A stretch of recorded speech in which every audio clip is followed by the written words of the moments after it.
بچیوں زندگی کی خوبصورتی ہر انسان چاہتا ہے، اور یہ صرف در مصطفیٰ سے ملے گی۔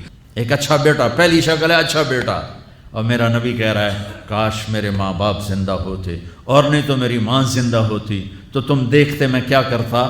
میں عشاء کی نماز کے مصلی پہ ہوتا اور میں سورۃ فاتحہ پڑھ رہا ہوتا، اور ادھر سے میرے گھر سے میری ماں مجھے کہتی محمد، تو میں ماں کے لیے نماز توڑ دیتا۔ سبحان ہاں، میں ماں کے لیے نماز توڑ دیتا۔ اور میرے نبی سے پوچھا گیا یا رسول اللہ قیامت کب آئے گی؟ یہ بچیاں غور سے سنیں، سارے سنو پر یہ خاص طور سے سنیں۔ آپ نے کہا اللہ کو پتہ ہے، کہ یا رسول اللہ کوئی نشانی بتا دیں۔ تو آپ نے کہا جب بیٹیاں بھی ماؤں کو ذلیل کریں گی تو قیامت آئے گی۔ جب بیٹیاں بھی ماؤں کو ذلیل کریں گی تو قیامت، ان تلد الامۃ ربتہا، جب ماں کے ساتھ بیٹیاں نوکر جیسا سلوک کریں گی، نوکرانی جیسا سلوک کریں گی تو قیامت کے نکارے پہ چوٹ پڑ کے رہے گی۔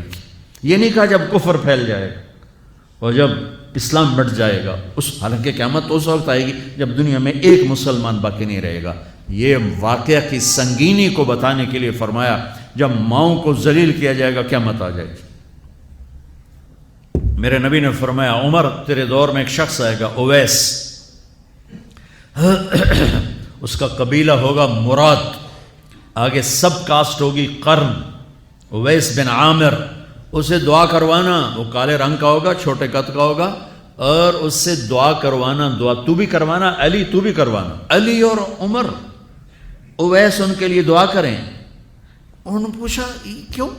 کہ اس نے ماں کی خدمت کر کے اللہ کو اتنا راضی کر دیا ہے، جب وہ ہاتھ اٹھاتا اللہ خالی نہیں لوٹاتا۔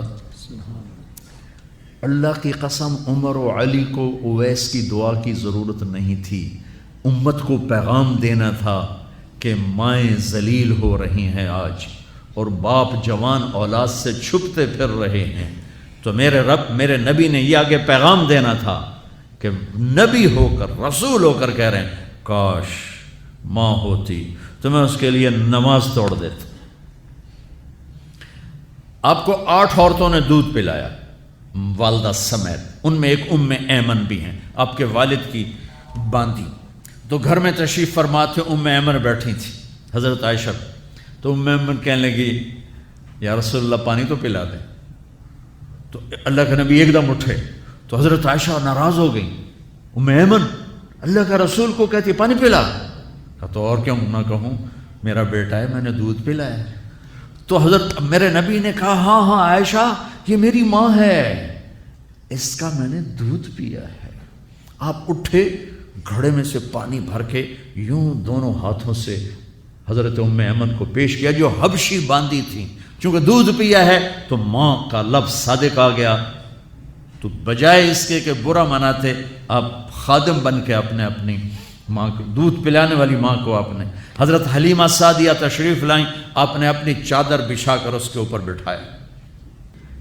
ہمیں پیغام دینا تھا، آنے والے زمانوں میں یہ ہونا تھا۔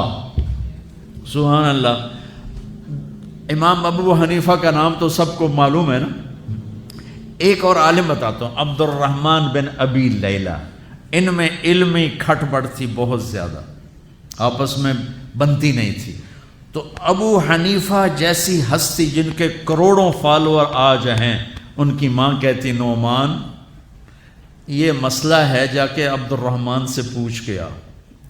زندگی میں ایک دفعہ نہیں کہا ماں جی میں اس کو بڑا عالم ہے میرے کو پوچھ لو، کہا اچھا ماں جی، اپنی چادر اٹھاتے اور پہنچ جاتے دروازے پہ دستک دے کے بھائی مجھے میری اماں نے بھیجا ہے آپ اس پہ فتویٰ، حالانکہ ان کی اپنی رائے اس کے خلاف ہوتی تھی، لیکن ماں کے احترام میں جا کر ان سے مسئلہ پوچھتے جن سے روزانہ مناظرہ ہوتا تھا، روزانہ کھٹ پٹ ہوتی تھی علمی، ماں نے کہہ دیا جا کر ان سے پوچھ کے آتے تھے، اپنی اتنی بڑی علمی قدر و منزلت کو ایک طرف رکھ دیتے تھے، نہیں میری ماں نے مجھے کہا۔